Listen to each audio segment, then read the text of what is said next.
بسم الله الرحمن الرحيم إنا نحن نزلنا الذكر وإنا له لحافظون صدق الله مولانا العظيم وصدق رسوله النبي الكريم ونحن على ذلك لمن الشاهدين والشاكرين والحمد لله رب العالمين. بزرگان محترم معزز حاضرین کرام، حضرات علماء کرام اور عزیز طلباء، مدرسہ عربیہ مدینہ العلوم کا یہ سالانہ جلسہ تقسیم اسناد و دستار بندی منعقد کے عنوان سے منعقد ہو رہا ہے۔ ماشاءاللہ جن طلباء نے یہاں قرآن کریم پڑھا، حفظ کیا، ان کی دستار بندی کی گئی۔ اللہ تعالیٰ سے دعا ہے کہ حق تعالیٰ اس ادارہ کو مزید ترقی عطا فرمائے، ان طلباء کو بھی حق تعالیٰ قرآن پاک کہ ہمیشہ پڑھنے، یاد رکھنے، سمجھنے اور عمل کرنے کی توفیق عطا فرمائے۔ قرآن کریم کی تعلیم جو ہے وہ ہم سب کے لیے ضروری ہے، بچوں کے لیے بھی، بچیوں کے لیے، بڑوں کے لیے، چھوٹوں کے لیے، مرد حضرات کے لیے، خواتین، سب کے لیے یہ لازم اور ضروری ہے کہ وہ قرآن کریم کو پڑھیں، قرآن پاک جو ہے اسے جو ہے وہ دیکھیں، کم سے کم ناظرہ جو ہے وہ ضرور پڑھیں، اور کچھ حصہ قرآن پاک کا اسے وہ یاد کریں۔ چند سورتیں جیسے سورہ یاسین ہے، سورۃ الملک ہے، سورۃ الواقعہ ہے، سورۃ الکہف ہے، سورۃ النبأ ہے، سورۃ الفتح، یہ چند سورتیں قرآن کریم کی انہیں یاد بھی کرنی چاہیے، یعنی ہر مسلمان مرد کو، عورت کو۔ باقی ایک جماعت ایسی ضروری ہے کہ جو پورا قرآن پاک جو ہے اسے حفظ کرے، اور یہ فرض کفایہ کے درجے میں ایک جماعت کا ہونا ضروری ہے جو قرآن پاک مکمل میں حفظ کرے اور یاد رکھے۔ لیکن ناظرہ تو ہر مسلمان کو پڑھنا چاہیے، دیکھ کے سب کو قرآن پاک آنا چاہیے۔ اس کا یہ ہوگا فائدہ کہ پھر تلاوت کا ایک معمول ہوگا، تلاوت آسان ہو جائے گی، اور یہ کوشش رہنی چاہیے کہ ہم روزانہ قرآن پاک کو پڑھیں اور اس کی تلاوت کریں۔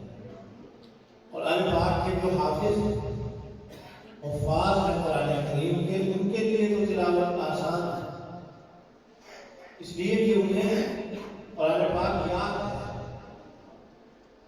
اب جس کو یاد ہو اس کے لیے مشکل نہیں، وہ تو زبانی پڑھے گا، جب اچھا یاد ہوگا، صحیح یاد ہوگا، تو 1 گھنٹے میں 4-5 بار ہو سکتا ہے۔ تو 4-5 باروں کو پڑھنا اس کے لیے کوئی مسئلہ نہیں، بلکہ بعض حضرات کو دن میں روزانہ ہی 10 بارے پڑھتے۔ کل یہ ساتھ فون پر بتا رہے تھے، بیمار بھی ہیں، صاحب فراش رہے پہلے، اور اس وقت صورتحال کی ہے، وہ بتا رہے تھے کہ میں روزانہ 10 بار قرآن پاک پڑھتا ہوں۔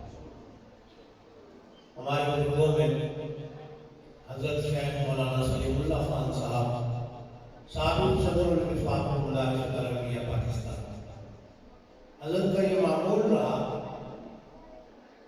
کہ وہ روزانہ ہر نماز سے 1 پارہ پہلے، 1 پارہ نماز کے بعد، تو 5 نمازوں میں ان کا معمول یہ تھا 5 نمازوں کا وقت کے وقت میں 1 پارہ پہلے نماز پڑھنے کے بعد تو 10 پارے روزانہ آسانی سے پڑھتے ہیں. اور عجیب بات یہ کہ قرآن پاک انہوں نے حفظ جو کیا حضرت نے وہ صرف 27 دن میں کیا. 27 دن میں حفظ کیا اور اتنا یاد تھا کہ تراویح میں بھی سنایا اور فرماتے تھے کہ تراویح میں میں نے قرآن پاک سنایا تو میری تقریباً یہ ہے کوئی غلطی نہیں آتی تھی. اتنا یاد تھا قرآن پاک. تو دیکھیے کتنا آسان طریقہ ہے. خاص طور پہ حفاظ کے لیے تو بہت آسان طریقہ ہو گیا کہ نماز سے پہلے وہی 1 پارہ پڑھ لیا جائے, 1 پارہ نماز کے بعد. اس کی پابندی اگر ہر نماز کے ساتھ ہو جائے تو 10 پاروں کی تلاوت روزانہ ہو سکتی ہے. عام جو حضرات کے اندر ناظرہ خان ہے, چلیے وہ 1 پارہ اگر پہلے زبان میں 1 پارہ نہیں پڑھ سکتے تو وہ مقدار کم کر لیں, آدھا پارہ پڑھ لیں. آدھا نہیں پڑھ سکتے تو 1 پارہ پڑھ لیں. کچھ نماز سے پہلے ہو جائے, کچھ حصہ نماز کے بعد ہو جائے. تو روزانہ کی یہ ترتیب جو ہے یہ بہت ضروری ہے, اس لیے کہ قرآن پاک جو ہے کہ ہمارے لیے کیا ہے, روح کی غذا. جیسے جسم کی غذا, جسم کو اس کی غذا کی ضرورت ہے کہ جب انسان ہم جب اٹھتے ہیں ابھی بستر پر ہے اور وہاں کہتے ہیں کہ لاؤ کہ ہمارے لیے چائے لے کر آؤ, جسے بیڈ ٹی کہہ دیتے ہیں. بیڈ ٹی نہیں مطلب کہ ابھی بیڈ پر ہے, چارپائی پر ہے اور وہاں چائے نوش ہو رہی, تو جسم کو غذا فراہم کر رہے ہیں. اٹھتے بیدار ہوئے, اب بستر پر ہے, اب چائے آ رہی اور پھر اس کے بعد ناشتہ ہوگا, اس کے بعد کھانا ہوگا, ظہرانہ ہوگا, پھر عصرانہ ہوگا اور اس کے بعد جو ہے عشائی ہے. تو کتنی مرتبہ جسم کو ہم غذا فراہم کر رہے ہیں, اتنا ہم خیال رکھتے ہیں جسم کا کہ وہ بیمار نہ ہو جائے, کمزور نہ ہو جائے, جسم جو ہے وہ لاغر نہ ہو جائے. دیکھنے والا ہمیں یہ سمجھے کہ کمزور ہو چکے ہیں, تو ہم اپنے جسم کو اتنا توانا طاقت رکھنے کے لیے کتنا اہتمام بلیغ کرتے ہیں کہ اسے ہم کمزور ہونے ہی نہیں دیتے. اور بعض حضرات کو اتنا کھا رہے ہیں, اتنا کھاتے ہیں کہ وہ کھاتے ہی جاتے ہیں. عجیب ہی کھاتا ہے, کھانے کے اندر ہی لگے رہتے ہیں. زیادہ کھانا حالانکہ مناسب نہیں ہے. کثرت عقل جو ہے اعاذ اللہ من کثرت العقل, زیادہ کھانا تو حد سے زیادہ کھانا نقصان دہ ہے انسان کے لیے, بیماری کا باعث ہے کثرت سے کھانا. بعض لوگ واقعتاً اس کے بڑے ماہر ہوتے ہیں, کثیر الغذا, کثرت عقل کے وہ کیا ہوتے ہیں, بادشاہ. بس جو چیز سامنے آئی اور کھا پی رہے ہیں, کھاتے جا رہے ہیں. حالانکہ زیادہ کھانا جو ہے یہ کس کا کام ہے؟ ہاں, زیادہ جو کھانا ہے یہ تو انسان کا نہیں بلکہ بہائم کا, چوپاؤں کا, جانوروں کا, اور یہ کوئی کمال نہیں ہے زیادہ کھانا. زیادہ کھانا کوئی کمال نہیں, کم کھانا جو ہے یہ کمال ہے. مجد الاسلام حضرت مولانا محمد قاسم نانوتوی رحمۃ اللہ علیہ بانی دارالعلوم دیوبند, آپ کا مناظرہ تھا پنڈت کے ساتھ. پنڈت نے کہا تھا کہ میں مولوی قاسم جو ہے ان سے مناظرہ کروں گا, وہ آئے ہمارے ساتھ مناظرہ کریں, اور کسی سے میں مناظرہ نہیں کرتا. حضرت بیمار بھی تھے, سب کمزوری بھی تھی, سب کچھ کے باوجود کہ ٹھیک ہے میں تیار ہوں ناظرہ کے لیے اور تشریف لے آئے ناظرہ کے واسطے۔ حضرت کے شاگرد کے ساتھ تھے اور شاگردوں میں بڑے حضرات حضرت شیخ الہند مولانا محمود حسن، یہ حضرات حضرت کے شاگرد اور بھی اس طرح کے کہنے لگے کہ حضرت ہم ذرا پنڈت کو دیکھ کے آتے ہیں، پنڈت جی کو ہم دیکھ آتے ہیں ذرا کیا صورت ہے۔ یہ جب گئے پنڈت صاحب کو دیکھا تو وہ جو ہے کھانے میں مصروف تھے، کھانا پینے کے اندر لگے ہوئے تھے۔ تو یہ حضرات دیکھتے رہے اور دیکھتے ہی رہے، ہر چیز اس نے صاف کر دی، ہر چیز کھا پی گیا وہ، جو چیز سامنے آئی ساری وہ ہضم اور ہڑپ کر کے اس میں پانی پینے پر آیا تو پانی مٹکے کے مٹکے پی گئے، کھانے پر آیا تو کھانے کے اندر جو ہے وہ آ رہی ہے، پران پہ پران آ رہی ہے وہ کھاتا جا رہا، کچوری آئی تو کچوری کھا لی، روٹی آئی تو روٹی ساری اس نے کھا لی۔ اب یہ دیکھ کے بڑے پریشان وہ بہت کھا رہا ہے پنڈت۔ خیر وہ تماشا دیکھا اور واپس آئے، حضرت نے فرمایا ہاں بھائی تم پنڈت صاحب کے پاس دیکھتے کیا ہوا، چہرے اترے ہوئے تھے، حضرت کیا ہوا، ہم تو بڑے پریشان ہو گئے۔ کیا بات ہے، تم کیا پریشانی ہو گئی؟ کہ پریشانی یہ ہو رہی ہے کہ ہم نے جو اس کو دیکھا اس کو بہت گزرا، اگر اس نے چیلنج کر دیا، اس نے یہ کہہ دیا کہ مولانا قاسم سے میں مناظرہ کروں گا زیادہ کھانے میں میں مناظرہ کروں گا، تو حضرت ہم تو بڑے پریشان ہیں، پھر تو ہمیں شکست ہو جائے گی، اس لیے کہ آپ کی غذا برائے نام ہے، اور وہاں جو ہم دیکھ کر صورتحال آئے ہیں وہ تو جناب ایسی صورت ہے کہ ناگفتہ بھی اس کو تو بیان نہیں کیا جاتا، وہ تو اتنا کھاتا ہے۔ تو مناظرہ اگر آپ سے اس نے کہا کہ اس میں کریں گے ہم زیادہ کھانے میں، پھر حضرت ہماری شکست کیا ہے یقینی۔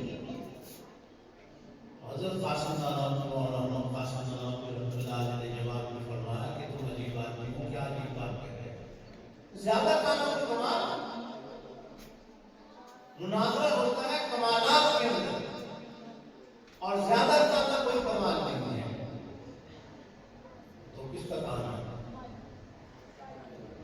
جانور کو اگر زیادہ کھانے میں مناظرہ یہ مقابلہ اس نے چیلنج کیا تو ہم اس کے مقابلے میں بھینس کو کھڑا کر دیں گے کہ کرو آپ مقابلے میں کس کو کھڑا کر دیں گے کہ وہ کھائے اور مقابلہ کرو گا، تو یہ کوئی کمال نہیں ہے۔ ہاں کم کھانا جو ہے یہ کمال کی صورت ہے، اگر وہ کم کھانے کا چیلنج کرے تو میں اس کے مقابلے کے لیے تیار ہوں، مجھے بھی 3 دن بند کر دو، اسے بھی 3 دن بند رکھو، نہ اسے کھانے پینے کو دو نہ مجھے کھانے پینے کو دو، 3 دن کے بعد دیکھ لینا کہ کون زندہ ہوتا ہے کون نہیں۔ لیکن ہم اپنے جسم کو اتنا اہتمام اور خیال رکھتے ہیں، اس کا بیٹری، ناشتہ، کھانا، ظہرانہ، عصرانہ، عشائیہ، اٹھتے ہیں تو کھانے سے آغاز ہوتا ہے اور سونے تو کھاتے ہی رہتے ہیں، تو یہ ساری غذا جو ہے جس کو ہم دے رہے ہیں جسم کو، اور قرآن کریم جو ہے وہ ہماری روح کی غذا ہے، اور اصل جو ہے انسان کے اندر جسم اصل نہیں ہے، اصل کیا ہے روح۔ تو میں عرض کر رہا ہوں کہ قرآن پاک ہمارے لیے کیوں ضروری ہے، اس کا پڑھنا کیوں ہمارے لیے ضروری ہے، اس لیے کہ وہ ہماری روح کی غذا ہے۔ جسم کو جیسے ہم غذا دے رہے ہیں اس کا اہتمام ہے، اس سے کہیں زیادہ ہمیں اس بات کا اہتمام ہونا چاہیے کہ ہم اپنی جو روح ہے اس کو بھی غذا فراہم کریں۔ انسان کا جسم روح کے بغیر مردہ ہے، انسان کا جو جسم ہے روح کے بغیر کیا ہے مردہ ہے۔ تو اسی طرح سمجھ لیجیے تو جو انسان کی روح ہے وہ قرآن کریم کے بغیر مردہ ہے،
اور روح سے حیات آیا کرتی ہے. انسان کے اندر جو روح ہے اس سے حیات اس کے جسم کو اپنے آتی ہے. اور جو روح اللہ تعالیٰ بھیج رہے ہیں، جو اللہ تبارک و تعالیٰ روح اللہ نے بھیجی ہے قرآن میں، اس سے حیات انسان کی روح میں ہے. تو قرآن پاک میں کیا ہے؟ روح کی بھی روح الروح. قرآن کریم اس ہماری روح کی روح ہے. ہمارا جسم اس روح سے زندہ اور ہماری روح قرآن پاک سے. تو اس لیے قرآن کریم کو پڑھنا یہ ہماری روح کی غذا ہے، یہ ہمارے لیے ضروری ہے. اگر ہم قرآن پاک سے ہمارا تعلق کم ہو جائے گا تو ہماری روح کیا ہوگی؟ رفتہ رفتہ مردہ. قرآن پاک کو اگر نہیں پڑھیں گے تو روح مردہ ہو جائے گی. اس میں حیات کے لیے ضروری ہے کہ ہم قرآن پاک کی تعلیم قرآن پاک سے پڑھیں، قرآن پاک کو سمجھیں، قرآن پاک کی تعلیمات پر عمل کریں، تب ہماری روح کے اندر حیات آئے. تو پھر یہ قرآن پاک ہم سب کے لیے ضروری ہے کہ نہیں؟ بہت ضروری ہے. دیکھیے اقبال بھی کہتے ہیں، اقبال علامہ اقبال، اور میں اگر تمہیں خواہی مسلمان زیستن، گر تمہیں خواہی مسلمان زیستن، نیست ممکن جز بقرآن زیستن. اقبال کہہ رہے ہیں کہ اگر تم مسلمان ہو کر زندہ رہنا چاہتے ہو، مسلمان بن کر مسلمان رہ کر زندہ رہنا چاہتے ہو، تو قرآن کریم کے بغیر تمہاری کوئی زندگی نہیں. گر تمہیں خواہی مسلمان زیستن، نیست ممکن جز بقرآن زیستن. نبی کریم صلی اللہ علیہ وسلم نے فرمایا کس میں آتا ہے کہ وہ سینہ جس میں قرآن کریم نہ ہو، کہیں بیت کی خرید، وہ تو ایسا ہے جیسا کیڑا ہوا گھر. تو جس سینے میں قرآن نہیں وہ اجڑا ہوا گھر کی طرح ہے. اس لیے ہم نے قرآن کریم کو پڑھنا ہے، اولاد کو پڑھانا ہے، بچوں کو پڑھانا ہے، بچیوں کو قرآن کریم پڑھانا ہے، خود بھی قرآن پاک کو ہم نے پڑھنا ہے، اس کو صحیح پڑھنا ہے، اور پھر اس کی تعلیم جو ہے وہ بھی حاصل کرنی ہے. اور اصل یہ ہے کہ پھر اس کی تعلیمات پر عمل بھی کرنا ہے اور دوسروں تک بھی قرآن پاک کی تعلیمات کو پہنچانا ہے. سمجھ میں آتی کہ نہیں آئی؟ تو کیا پتہ چلا کہ قرآن کریم کے پڑھنے کا جہاں تک معاملہ ہے وہ صرف بچوں اور بچیوں کو کے لیے نہیں ہے کہ جو مدارس میں پڑھتے ہیں. جو بچے اور بچیاں دینی مدارس میں، دینی اداروں میں تعلیم حاصل کرتے ہیں، یہ صرف انہیں کے لیے ضروری نہیں ہے قرآن پاک کی تعلیم. یہ ہم سب کی ضرورت ہے، ہم سب مسلمانوں کی یہ ضرورت ہے. تو لہذا میں یہ گزارش کروں گا کہ بچوں اور بچیوں کے علاوہ جو بڑی عمر کے حضرات ہیں یا خواتین ہیں، انہیں بھی اس بات کا احساس ہونا چاہیے کہ بھئی ہم قرآن پاک سے اپنا تعلق کر کے برنامہ ہو جائے. آپ کو ہونا چاہیے کہ قیامت کا جب دن ہوگا تو نبی کریم صلی اللہ علیہ وسلم ہمارے جو نبی اور پیغمبر ہیں، قیامت کے دن اللہ تبارک و تعالیٰ کے سامنے اپنی قوم کی ایک شکایت لگائیں گے. دیکھو شکایت لگانے والے کون ہوں گے؟ کون شکایت لگائیں گے؟ کون شکایت کریں گے؟ نبی کریم صلی اللہ علیہ وسلم. جس کی شکایت کریں گے؟ اپنی قوم کی. کس کے سامنے وہ شکایت ہوگی؟ اللہ تبارک و تعالیٰ. بات سمجھتے؟ شکایت کریں گے نبی کریم صلی اللہ علیہ وسلم، شکایت اپنی قوم کی کریں گے، اور اللہ تبارک و تعالیٰ کے دربار ہوگی قیامت کے دن، دیکھیے وہ کیا شکایت ہوگی، کیا اللہ تعالیٰ سے عرض کریں گے۔ وقال الرسول یا رب ان قوم اتخذوا هذا القرآن مهجورا۔ وقال الرسول، اللہ کے نبی اور پیغمبر عرض کریں گے اللہ تعالیٰ سے، یا رب اے میرے رب، ان قومی بے شک میری اس قوم نے اتخذوا هذا القرآن مهجورا، اس قرآن کو ترک کر دیا تھا، اس قرآن کو چھوڑ دیا۔ انا للہ و انا الیہ راجعون۔ ہم سب کو یہ فکر کرنا چاہیے، ہمیں بچنا چاہیے کہ نہیں کہ ہماری شکایت نہ ہو جائے، اور یہ شکایت اس بات سے ہمیں بچنا ہے، فکر اس بات کی ہمیں رکھنے چاہیے کہ کہیں ایسا نہ ہو خدا کا فاصلہ ایسا نہ ہو کہ اللہ کے دربار میں ہماری کوئی شکایت ہو جائے اور نبی کریم صلی اللہ علیہ وسلم اللہ سے ہماری شکایت نہ کرے، اللہ کرے ایسا نہ ہو۔ بچنا چاہیے کہ نہیں؟ تو وہ کب بچیں گے؟ اس شکایت سے ہم کب بچ سکتے ہیں؟ یہ اسی صورت میں ہوگا کہ جو قرآن پاک ہے ہم اسے پڑھیں اور اس کی تعلیمات پر عمل کریں۔ مہجورا فرما رہے ہیں قوم اتخذوا هذا القرآن مہجورا، قرآن کو چھوڑ دیا ان لوگوں نے، میری قوم نے چھوڑ دیا تھا۔ وہ کیسے چھوڑ دیا؟ اگر قرآن پاک کے الفاظ نہ پڑھے جائیں، یہ بھی قرآن کا ترک ہے، ہجر ہے، اور قرآن پاک کو سمجھا نہ جائے، یہ بھی قرآن پاک کا چھوڑنا ہے، اور قرآن پاک کی تعلیم پر عمل نہ کیا جائے، یہ بھی قرآن پاک کا کیا ہے؟ چھوڑنا ہے۔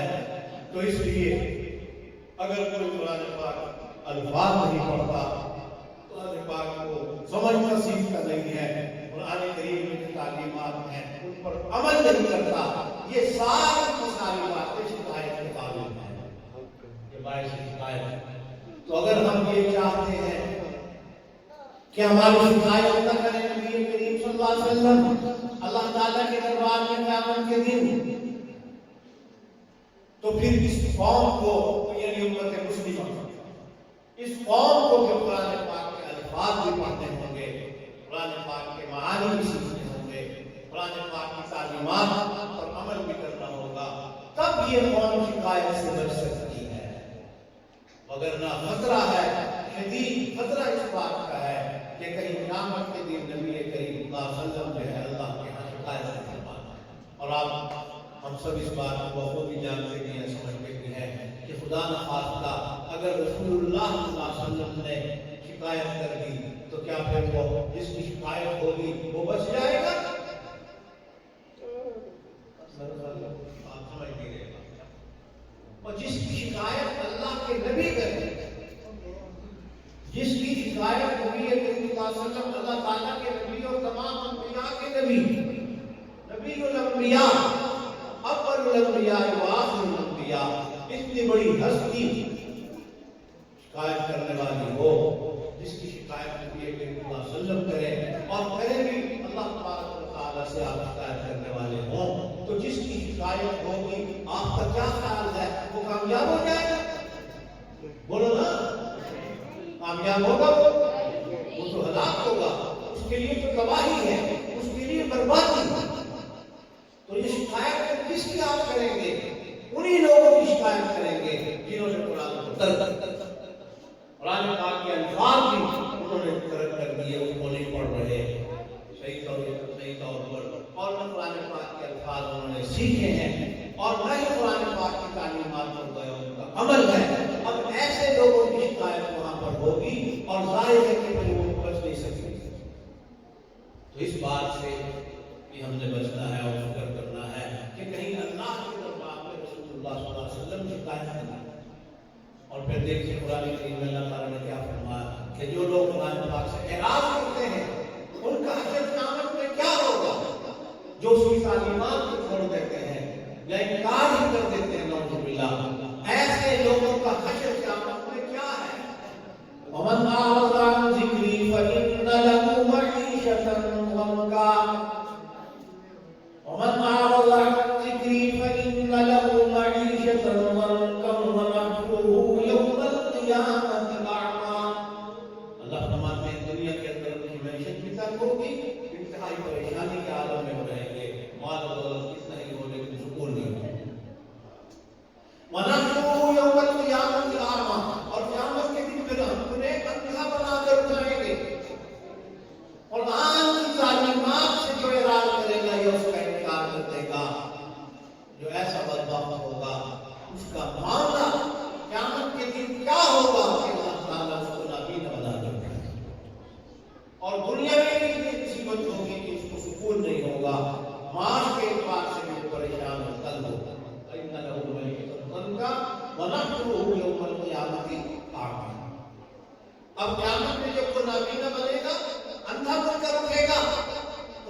اللہ تعالیٰ جواب میں کیا فرمائے؟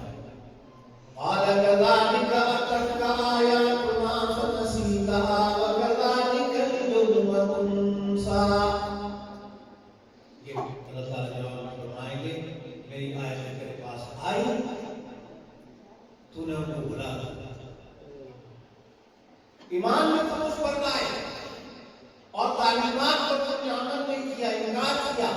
اللہ کا انکار، رسول اللہ کا انکار، قرآن کا انکار، تعلیمات کا انکار، تو نے ان کو بھلا دیا. تو کذالک الیوم تنسیٰ، لہذا آج اس وقت میں تجھے بھی بھلا دیا گیا. تو قرآن پاک کی تعلیمات کو بھلا دینا، عمل نہ کرنا قرآن پاک کی تعلیمات پر، دنیا میں بھی اس کے لیے پریشانی ہے اور آخرت میں اس کے لیے کتنی بڑی سزا. ہمارے ان جلسوں سے، ان پروگراموں سے، جو مدارس کے لیے جلسے ہیں اور پروگرام ہیں، جو بیانات ہیں، ان سے ہمیں سبق حاصل کرنا ہے، کچھ سیکھنا ہے، کچھ سمجھنی ہے بات کہ ہمیں ہماری کیا ذمہ داری ہے اس حوالے سے، قرآن پاک کے حوالے سے ہماری کیا ذمہ داری ہے. ایسا نہ ہو کہ قیامت کے دن پریشانی ہو، سوال کا جواب نہ ہم دے سکیں، پریشانی میں مبتلا ہو جائیں. بہرحال مجھے آخر میں یہی عرض کرنا ہے کہ ہر شخص کو اس حوالے سے اپنی جو فرائض اور فریضہ ہے اور ذمہ داری ہے اس کو سمجھ کر ذمہ داری کو پورا کرنا چاہیے. جیسے الحمدللہ آج ہمارے بچوں نے قرآن پاک عمل کرنے کے بعد سال بندی کی ہوئی ہے، ایسے ہی ہمیں بھی فکر کرنی ہے اور ان بچوں کو بھی پر بھی لازم ہے کہ قرآن پاک سے کتنا تعلق قائم کریں، قرآن کریم کو پڑھتے رہیں اور اس کی تعلیمات اور عمل کرتے رہیں. تو پھر کیا ہوگا اس کا نتیجہ؟ پھر حدیث میں جیسا کہ آتا ہے اللہ تعالیٰ قیامت میں قرآن کے حافظ، عالم اور عامل، حامل قرآن کو بلائیں گے اور اس کو فرمائیں گے کہ آؤ اقرأ ورتقی ورتل کا کمال ورتل فی الدنیا، آؤ قرآن کریم پڑھتے جاؤ اور جنت کے درجات پر چڑھتے جاؤ. والدین کو بھی احساس ہوگا انیم مریم والدہ کا علیما، انیم مریم والدہ کا علیما